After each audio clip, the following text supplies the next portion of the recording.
sampai maut memisahkan, tapi kondisi dalam rumah tangga saya berbeda. Jadi kalaupun saya ingin berbaikan lagi, saya ingin dengan kondisi yang dulu pertama saya menikah gitu. Itu tadi kembali ya saya sampaikan bahwa ini bukan satu kebanggaan, bukan satu kebahagiaan, justru satu keprihatinan bagi kami sebagai orang tua bagaimana ini bisa terjadi.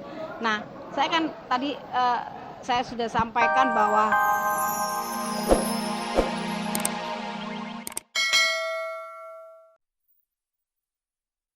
Apa yang membuat Sofia Latjuba ingin segera mensahkan perceraiannya dengan Michael Villarreal yang telah terjadi pada 3 tahun lalu itu? Benarkah semua ini berkaitan dengan rencana pernikahannya dengan Ariel? Saya sudah mengenal keluarga Ariel ya. Terbaring kurang lebih 5 bulan di Rumah Sakit Mount Elizabeth, Singapura, bagaimana kondisi komedian Olga Syahputra sebenarnya? Apakah benar jika Olga sudah berada di Jakarta? Dan benarkah kediaman Olga di kawasan Gatot Subroto, Jakarta Selatan telah laku terjual demi menutup biaya pengobatan Olga selama ini? Kalau untuk masalah itu sih saya kurang tahu ya. Masih ada rumahnya, mobilnya juga masih ada semua. Ya, saya sih kurang tahu. Yang jelas sih kalau misalkan penanya seperti itu sama keluarganya aja langsung kali ya. Halo apa kabar pemirsa, selama 30 menit ke depan saya Libra Akila akan menemani Anda untuk mengungkap fakta dan realita lewat mata kamera. Hanya di Celeb On Cam.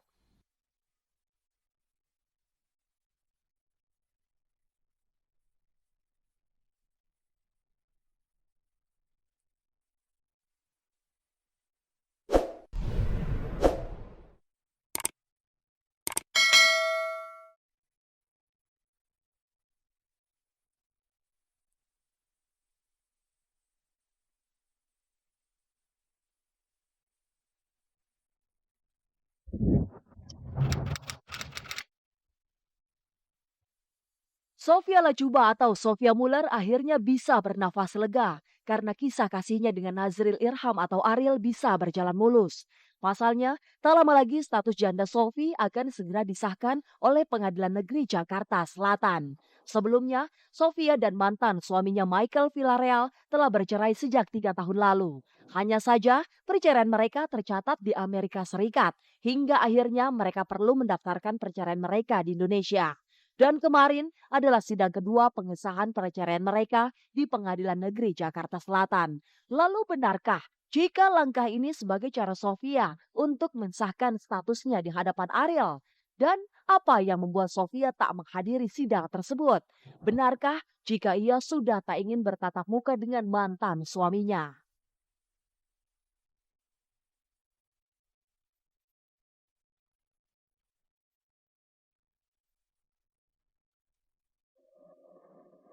Sidangnya umum lah, prosedurnya yang udah lama ya kita ngikutin aja.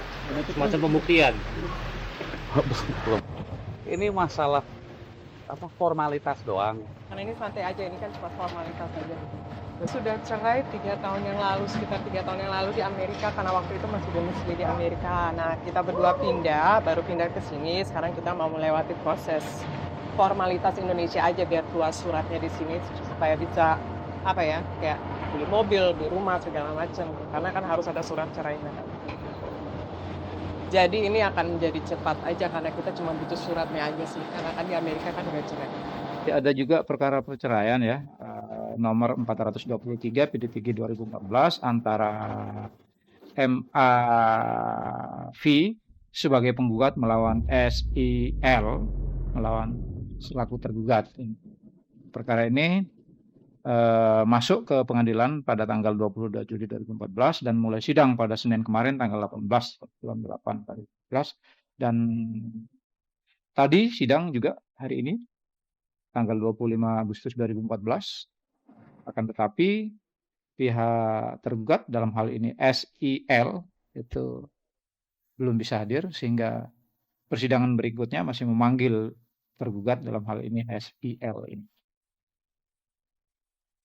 Keinginan Sofia yang secara tiba-tiba ingin mensahkan perceraiannya ini menimbulkan asumsi jika ini bagian dari upayanya untuk bisa mensahkan pula hubungannya dengan Ariel. Pasalnya, sempat terbersit kabar jika di antara Ariel dan Sofia telah melakukan pernikahan secara siri. Lantas benarkah jika kedekatan Sofia dengan Ariel hingga kabar akan segera menikahnya mereka telah diketahui oleh Michael. Kalau soal Sophie sama Ariel atau siapapun, itu kan hak mereka, bukan hak saya. Kalau ditanya saya sih happy-happy aja, yang penting Sophie happy, kita happy. Nggak masalah, tapi nggak usah dalam-dalam lah. Itu kan hubungan mereka, nanya aja mas. Ya, apalagi ini. Ya memang sebagai teman ya, sebagai apa namanya ya pernah diperkenalkan di sini beberapa kali lah pernah datang. Kalau menurut saya dia orangnya santun ya, anggun, terus kelihatannya juga begitu sayang sama Ariel ya, kelihatan dari mukanya gitu, mudah-mudahan.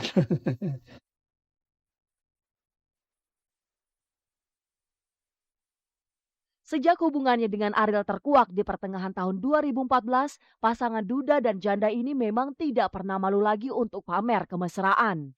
Bahkan siapa nyana, baik Ariel dan Sophie telah memberi pengaruh pada diri mereka masing-masing.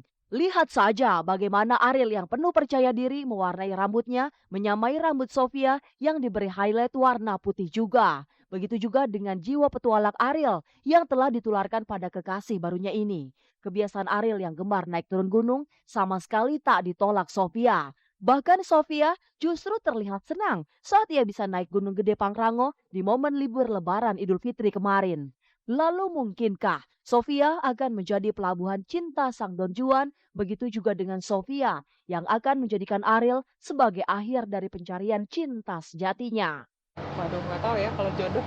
Dari Tuhan dapetnya jodohnya siapa ya, saya terima aja. Real orangnya sangat ini kok, gampang disukai.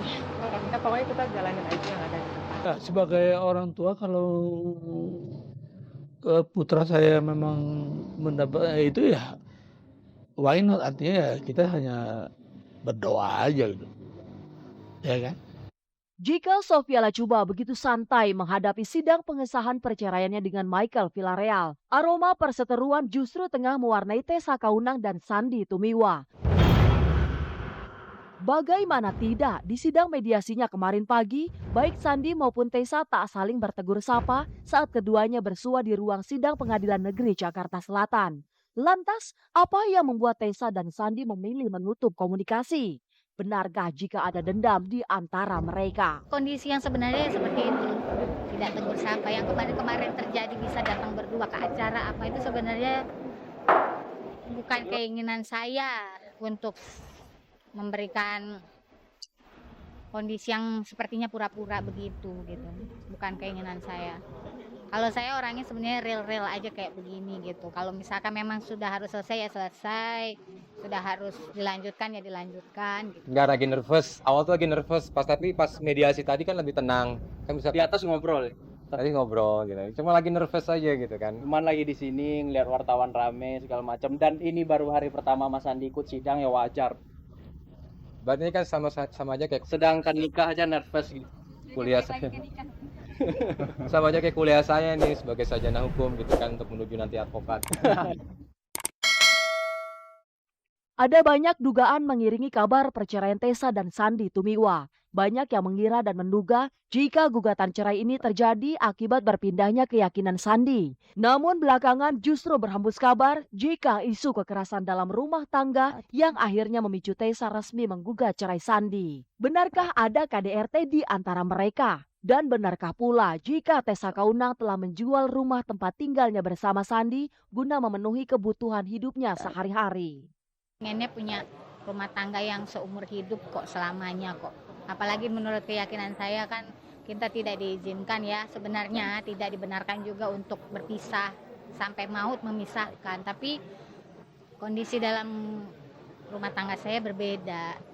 Jadi kalaupun saya ingin berbaikan lagi, saya ingin dengan kondisi yang dulu pertama saya menikah gitu. Itu tadi kembali ya saya sampaikan bahwa ini bukan satu kebanggaan, bukan satu kebahagiaan, justru satu keprihatinan bagi kami sebagai orang tua bagaimana ini bisa terjadi. Nah, saya kan tadi saya sudah sampaikan bahwa setiap langkah manusia itu sudah diatur oleh Tuhan. Jadi kalau memang hari ini terjadi seperti ini, saya percaya bahwa ini sudah diatur oleh Tuhan, itu aja ya. Karena sebetulnya pada dasarnya kami tidak